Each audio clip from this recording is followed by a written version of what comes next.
ही लाडकी बहीण योजना खरं तर मी स्वतःच माहिती घेतली आहे. काल संध्याकाळीच 1,500 रुपयामध्ये किती राशन येतं हे त्याचा सगळा मी अभ्यास केलाय की त्या स्कीममधून काल संध्याकाळी बसून आम्ही मुळशीमध्येच होतो. माझे मुळशीचे अध्यक्ष आत्ताच वरती MSEBच्या कामासाठी गेले की 1,500 रुपये यांनी केले. त्याचं मी स्वागत करते. एखादी चांगली स्कीम सरकार आणत असेल तर ती चांगली गोष्ट आहे. पण 1,500 रुपयामध्ये एवढी आज महागाई आहे. 1,500 रुपयामध्ये आमच्या या महिला भगिनींना खरंच किती रिलीफ मिळणार आहे याचाही विचार केला पाहिजे. इन्फ्लेशन, महागाई, बेरोजगारी आणि भ्रष्टाचार. महागाई आणि बेरोजगारी म्हणजे या महिलांना 1,500 रुपये तुम्ही देताय त्याचं स्वागत आहे. पण 1,500 रुपयामध्ये कधी तुम्ही विचार केलाय का डाळ किती रुपयाला आहे, आटा किती रुपयाला आहे?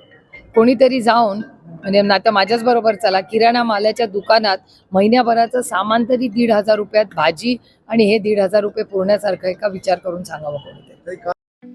ठळक घडामोडींसाठी देशोन्नती न्यूज चॅनलला सबस्क्राईब करा आणि बेल आयकॉन प्रेस करा. मुंबई, पुणे, नागपूर, मराठवाडा असो का विदर्भ, राजकीय, सामाजिक, शैक्षणिक क्षेत्र असो का क्रीडा, सर्वच घडामोडीचे विश्लेषण पाहायला विसरू नका. फक्त देशोन्नती न्यूजवर.